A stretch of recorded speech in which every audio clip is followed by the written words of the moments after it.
তোমার নাম কি? হাবিব সরকার। বাড়ি কোথায় তোমার? সোলাটু। তুমি কোন মাদ্রাসায় পড়াশোনা করছো?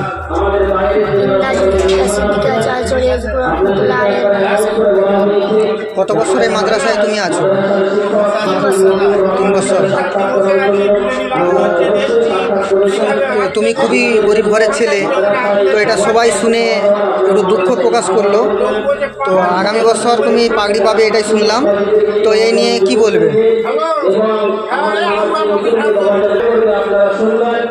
তো শুনলাম তোমার পরিবার থেকে খুবই অসুস্থ আছে, তো তার জন্য সবাইকে বলবো যে যাতে করে দোয়া করার জন্য। তো তুমিও আমাদের জন্য দোয়া করার জন্য, আমরাও হেফাজত হতে পারি, আল্লাহর রহমতে তোমার পাশে থাকতে পারি। তো এই নিয়ে কি বলবো? আমাদের জন্য তুমি দোয়া করছো?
আমার নবীর যুগে হলে কেমন হতো।